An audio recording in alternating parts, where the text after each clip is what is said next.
Hello, welcome to lecture 9 of Elec Eng to CI5. I will start in this lecture to talk about nodal analysis. And nodal analysis is a technique we use to solve for the voltages at different nodes and completely solve a circuit. By completely solving a circuit, I mean we know the currents in all the branches and we know the voltages of all nodes relative to the reference node, which we call ground. Nodal analysis is nothing but repeated application of Kirchhoff current law at different nodes. So there isn't really much theory here, but just to be able to know how to apply it in a systemic way when you have independent sources, independent current sources, independent voltage sources, or dependent sources. How can you solve the system of equations that you get it and so on. So we'll start by going over this technique, and then in the following video we'll address some special cases in nodal analysis. Okay, so to get motivated, we consider this circuit here. In this circuit we have two nodes, node number 1 and node number 2. Usually we take one node as our reference, we give it 0, we assume this is ground, we give it 0 potential. As we agreed, potential is really a relative thing because it is the work done against the electric field. So we usually talk about V1 minus V2. But if we make V2 equal to 0, so then we can talk about the potential at point 1 relative to ground. We can call it V1. So what we do, we apply, if you apply KCL at this node, you will see that you have one current flowing in, you have two currents flowing out. If the voltage between here is called V1, then the current flowing in this branch here, okay, I'm gonna call this one, I can call this one I1, and I can call this one here I2. If the voltage at this point is called V1 relative to ground, so this is positive, negative, then we can simply say that the current I1 is V1 over 1K, the current I2 is V1 over 1K. So if you apply KVL here at this node and say the sum of all currents flowing out from this node is equal to 0, then you get V1 over 1K plus V1 over 1K minus 1 ampere is equal to 0, because 1 ampere is flowing in, is not flowing out. Someone would say, okay, why don't you apply KCL here at the ground? You can do that, but you will get exactly the same equation that you got here multiplied with a negative sign. So the ground node or the node that we select to be our reference does not really give us any more independent equations. So this is why if we have any nodes in the circuit in general, we will only consider all the n-1 equations of the other nodes, but we don't consider the ground, because the ground equation will be dependent on the other equations. It does not give us any further piece of information. Okay, so the theory is as follows. You are given a circuit. This circuit has n nodes. Select one of these nodes, call it ground, and it will be 0 voltage. And then you solve for the voltages of all other nodes relative to ground. So you have other n-1 nodes. You write KCL at each one of these n-1 nodes, and you solve for the n-1 nodal voltages that you do not know. These are V1, V2, V3, and so on. So it's really systemic or repeated application of KCL at all nodes except for the ground node. Okay, let's take a look at this at one example. We have this example here. We try to find the nodal analysis to find the currents and voltages everywhere in the circuit. And once you have solved for the voltages and currents, or the voltages at these nodes, let's put it that way, solve at V1 relative to ground, V2 relative to ground, you know actually the currents and voltages everywhere. Okay, so it should be clear to you once you solve for these nodal voltages, you know the voltages and currents everywhere else in the circuit. So we have here one node, second node, and a third node. This third node is a bottom node where all these components meet. We're gonna take this one as our ground, okay? So we don't really care about. So I'm gonna write this one as ground here, okay? I don't really need to write KCL at this node. I'm gonna write it at node number 1 and node number 2. So I will solve for the voltage of this point relative to ground and the voltage of this point relative to ground. These are the two nodes that we have. So in general, we have 3 nodes, as I said. We pick only 2 of them. We make the third one as the ground, and then we'll proceed to apply KCL at node number 1 and KCL at node number 2. Okay, so the steps are summarized here. We have 3 nodes. We select the bottom one to be ground, so we give it voltage 0. We try to solve for V1 and V2, the equations of the other, or the voltages of the other 2 nodes relative to ground. And then we apply KCL at node number 1 and KCL at node number 2. Very systemic. There isn't really any problem in the theory, but when you are applying the nodal analysis, you have to be careful the way you add the different current contributions. Otherwise, you end up with a wrong sign in one of the equations, which is going to ruin your solution. So the only thing you have to be careful about is the way you write these equations. Okay, let's take a look at the circuit now. So we pick this one to have 0 voltage. This one, the voltage between here and this node is called V1. The voltage between and this node is called V2. Let's apply KCL here. The way I apply, there is more than one way of applying KCL, as explained in lectures. There are actually 3 ways of applying it. Sum of all currents flowing in is equal to 0 to a node. Sum of all currents flowing out from the node is equal to 0. Or sum of currents flowing in is equal to sum of currents flowing out. The way I find it more comfortable for me, at least when I use nodal analysis, is to sum all the currents flowing out from the node. Okay? So this is V1. So we can simply try to draw all these currents here. So there is a current flowing out here. There's a current flowing out here. And of course there's a current flowing out here. Okay, let's take them one by one. The current flowing out here is equal to V1 divided by 5 ohm with a positive polarity, because I'm assuming that this is the polarity of V1 relative to ground. So this current here will be equal to V1 divided by 5 ohm. What about this current? Between here and here you have a voltage of V1. Between here and here you have a voltage of V2. If you go around this loop and apply KVL, you'll see that the voltage difference across the 10 ohm is V1 minus V2. So if this is V1 minus V2 with V1 higher here, okay, so this terminal is higher than this one. So this voltage here is V1 minus V2. So if the voltage here is V1 minus V2, then the current flowing out from node number 1 is V1 minus V2 over 10. So this is the second contribution. This current is actually flowing in, is not flowing out, so I will include it with a negative sign. So it's minus 10. So V1 over 5 plus V1 minus V2 over 10 minus 10 is equal to 0. This is the first equation we have. Okay? Now we go to this node here, node number 2, and then we apply, we repeat exactly the same steps.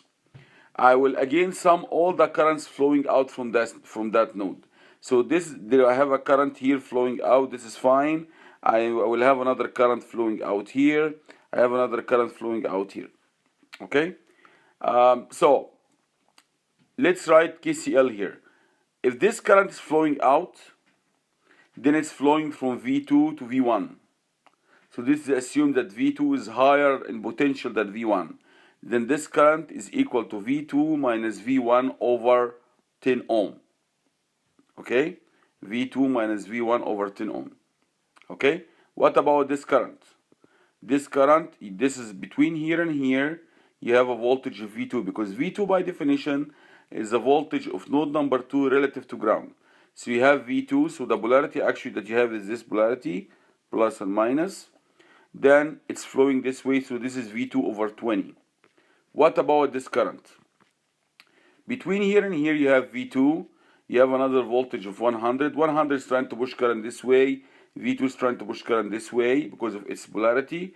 Then if you apply KVL, you see that the current flowing out here is V2 minus 100 divided by 30.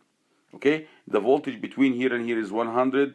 The voltage between here and here is V2. then the voltage between these 2 points using KVL is equal to V2 minus 100. So V2 minus 100 over 30. So over the 30 ohms. So this is the other current here. Someone would say, you can see this one here I wrote it in this way, or I could have written it the other way, which is V2 minus V1 over 10. This is how I calculated it when I explained it, okay? So this current here, I calculated as current flowing out, V2 minus V1 over 10.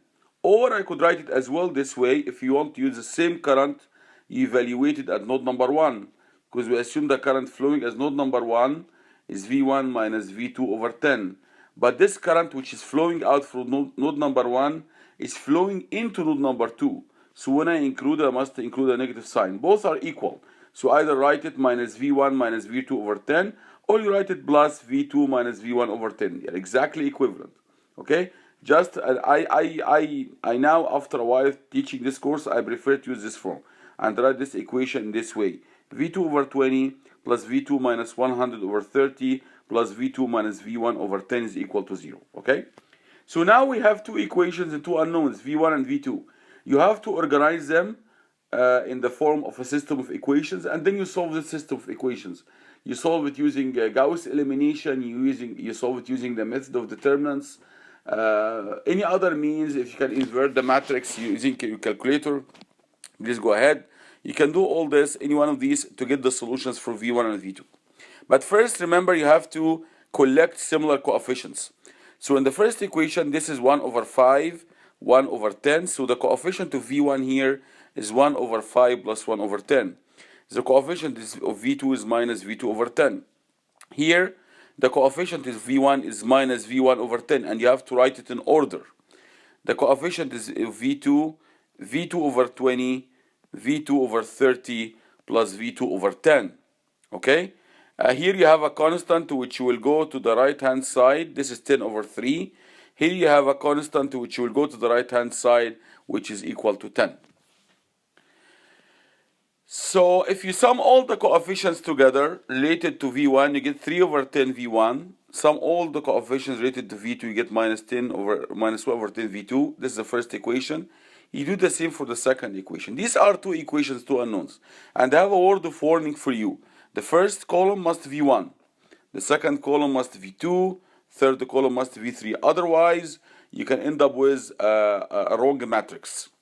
So this is a system of equations, and as you have learned from your basic linear algebra courses, we can write it in this matrix form. A matrix A multiplying a vector V, V1 and V2 is equal to a right hand side vector.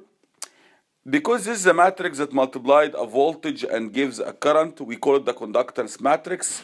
We give it the symbol G. In general, it's simply a matrix, but here it has units of ampere per volt, because you are multiplying it by volt and you are getting ampere. So its units are in Siemens, the same units as conductances. This is why we call it conductance matrix. So now how do you solve this system of equation? We can do Gauss elimination, or we can use method of determinants, or you can use any other method for solving a system of linear equations. Okay, in this example, I'm going to use Gauss elimination. You write them in the way we solve using Gauss method. You use this element 1 and 1 as a pivot. It's non-zero. So you multiply this equation by 10 over 3 to make this 1. So this becomes 1. You multiply this 1 by 10 over 3. This becomes minus 1 over 3. You multiply this 1 by 10 over 3. Becomes 100 over 3. So this is how the first equation becomes. You want to eliminate this term and make it 0. So you multiply this 1 by 1 over 10. And you add first equation, second equation. This is now the first equation. You multiply it by 1 over 10. You add the second equation. So 1 over 10 minus 1 over 10, you get 0. 11 over 60. You multiply by 1 over 10, you get 11 over 600. Okay. Let's go back here. So this is 1. This is the one I'm gonna multiply by 1 over 10. So this becomes minus 1 over 30. You add to 11 over 60. You obtain 9 over 60. okay? And then you have this term here. You multiply this one by 1 over 10. You get 10 over 3. And then you add it to 10 over 3. You get 20 over 3. So this is direct application of Gauss elimination. Very simple. This is simply 2 by 2. Now you reduce the second equation to only one unknown. So the second equation now says 9 over 60 V2 is equal to 20 over 3. You solve for V2, you multiply both sides by 60, divide by 9, and you simplify. You end up by 409 volts. This is V2. V1, you obtain it from the first equation. First equation says 100 over 3 V1 minus 1 over third V. Okay, let's go back again. First equation says V1, so this is 1 multiplying V1 minus 1 over 3 multiplying V2 is equal to 100 over 3. So if you want to get V1, you can simply say that V1 is equal to 103 plus, you move this one to the other side, plus V2 over 3. And this is what I do here. So I took this term and divided by 3. I got 400 over 27. And then I add to that 100 over 3 as shown here. If you do this calculation, you get 1300 over 27. And if you feel that the ratios are becoming cumbersome, you simply use your decimals, convert it to decimals. And this is fine as long as you use sufficient number of decimal points. Maybe 4 decimal points should be enough.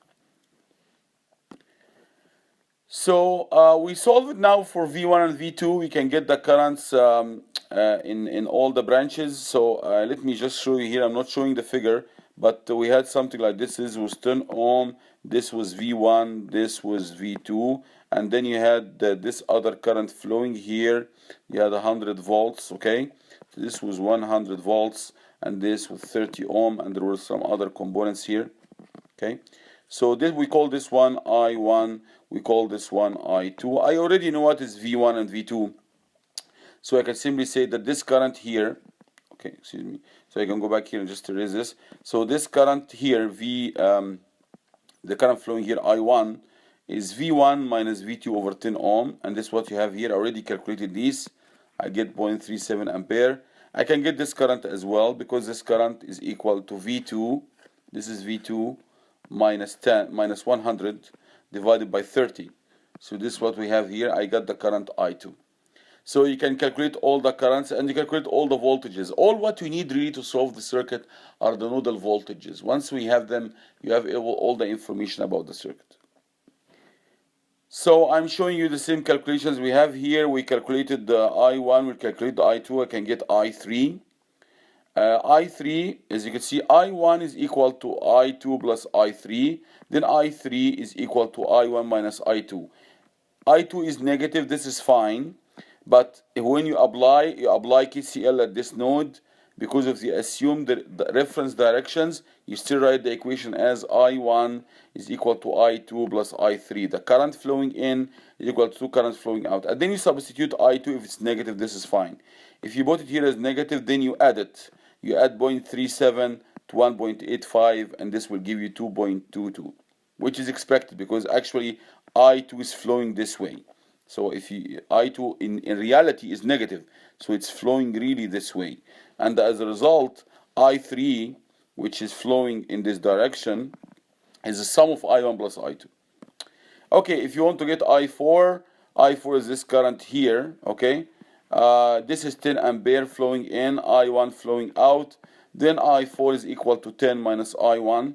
You get 9.63 ampere. So once you have solved for V1 and V2, you have all the voltages and all the currents. Okay, let's take a look at second example. This example, I would like again to use nodal analysis to solve for V1 and V node. Here in this circuit, we have how many nodes? We have a node, a second, and a third. Someone would say that this is a node, but I would disagree with that. Why? Because there isn't other current flowing in. Once I know what is V2, I can get V node. Okay? So in other words, I'm not introducing one more independent equation because V node is equal to 1 over 3 V2. This has to be very clear in your minds. If the voltage between here and here is V2, okay, then if you apply KVL, you go around this loop, you see that this is a voltage divider. you are only picking 1/3 of V2. So V naught is equal to 1/3 V2. So really what I really need to solve for here in this example is V1, which is the voltage between this node and ground, and V2 is the voltage between this one and ground. So we're going to select this point to be our ground, and then we start write KCL and this node, KCL and this node, solve the system of equations for V1 and V2. Okay, so I redrew the circuit for you here. Let's apply KCL at this point.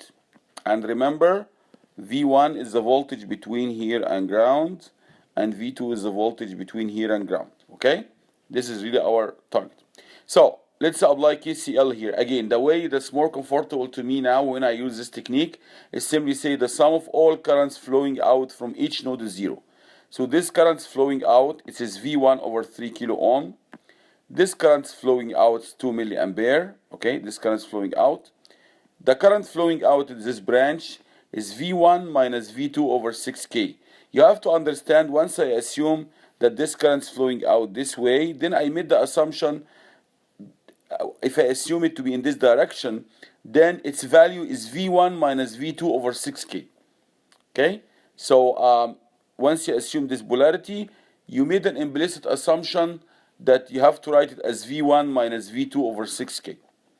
This current here is flowing in, so it has to be counted in with a negative sign, this minus 12. So I can write the equation as V1 over 3K plus V1 minus V2 over 6K plus 2 milliampere minus 12 milliampere is equal to 0. And this is what we have here in this equation. I can simplify this equation multiplying both sides by 1K to get rid of the milliampere. So this becomes minus 12. This becomes 2. I can sum them and move this to the other side to be 10. We have to collect the coefficients of V1. You have here 1 over 3 V1, 1 over 6 V1, and you sum them. Okay? 1 over 3 V1, 1 over 6 V1. So this is the coefficient of V1. Coefficient of V2 is minus 1 over 6 V2. Okay? There is an automated way of doing this, is simply to sum all the the inverse of all the resistances connected to V1. But I prefer to write the equation KCL and write the system from it. Now, let's apply KCL here. Okay, so this is V2 relative to ground. How many branches do I have? One branch, a second, a third, and a fourth. Okay, so we're going to say that the sum of all currents flowing out from V2 is equal, from this node 2 is equal to 0. This current here flowing out in this direction is V2 over 6 kilo ohm. Okay, so this current is flowing this way is V2 over 6 kilo ohm. The current flowing this way in this direction here, okay, I see between this node and the ground 2K plus 1K, 3K. So this current is V2 over 3K. The current flowing out from node number 2 in this branch, very important to understand, and I already spoke to some students who made mistakes in applying this. The current flowing out from here to here, from node 2 to node 1, is V2 minus V1 over 6K. Because once you assume the current is flowing out, you must write it as V2 minus V1 over 6K. Okay? This current is flowing into node 2, not flowing out, so this will be minus 2. So we have minus 2 milliampere here. This one is V2 minus V1 over 6K, the second current here. This one is V2 over 6K, you have it here. This is V2 over 3K, you have it here. I'm going to do the same simplification I did earlier, multiply both sides by 1K, get rid of the K here, and get rid of the milliampere. So this becomes minus 2. I move it to the right hand side, becomes 2. I have to collect the coefficients, and remember, extremely important, you have to put V1 first and then V2 in order to write your matrix in a correct way. So here the coefficient of V1 is minus V1 over 6, not over 6K, because I multiplied by 1000 already. So this is minus 1 over 6 V1. Coefficients of V2, I have here 1 over 6. I have here 1 over 6. I have here 1 over 3. This is the coefficient of V2. So this is my second equation. So now we can sum these two. If you put 6 as a common ground, so this will give you 2 plus 1, you get 1/2. Okay, here you put 6 as a common denominator. So this will give you 6 here. You get 1 plus 1 plus 2. This will give you 4 over 6 to over 2 over 3. So this is a system of equation we have to solve. You can solve it using Gauss elimination, but I'm not going to be doing that. I'll use method of determinants. Method of determinants says, first find the determinant of this matrix. So this will be this term by this term minus this term by this term. So this will give you 2 over 6 minus 1 over 36 will give you 11 over 36. And then replace the first column in this matrix by the right hand side to get a matrix called A1. See? So I got rid of this first column. I replace it by 10 and 2.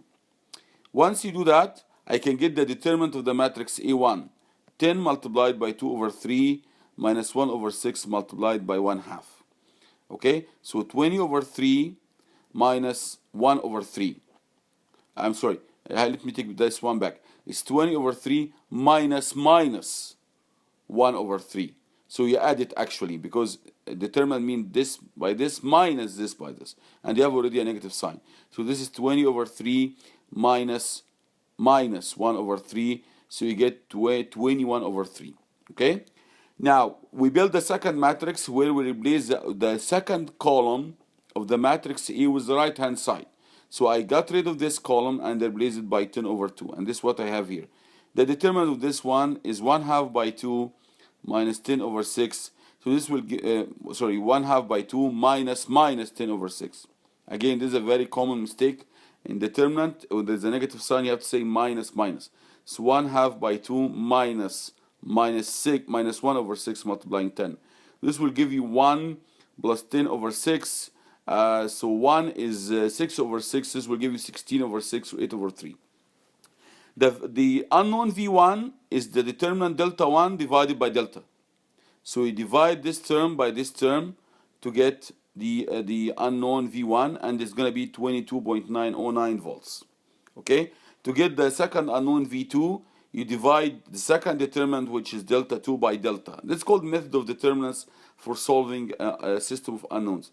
So you divide 8 over 3 by 11 over 36, and this will give you the second parameter V2. Okay, so if you do that, you get, as shown here, this is 96 over 11, and you get this value V2. So the vector V, which is V1 and V2, this is V1 and this is V2. What is V output here? V output, which is required, is simply 1/3 of V2.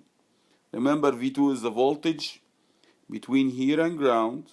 Okay, so in this loop, this looks like a voltage divider, because the same currents flowing in the 2K and the 1K. So V naught is simply equal to 1K over 1K plus 2K of V2. So I simply multiply 8.727 by 1/3. I get 2.909 volts.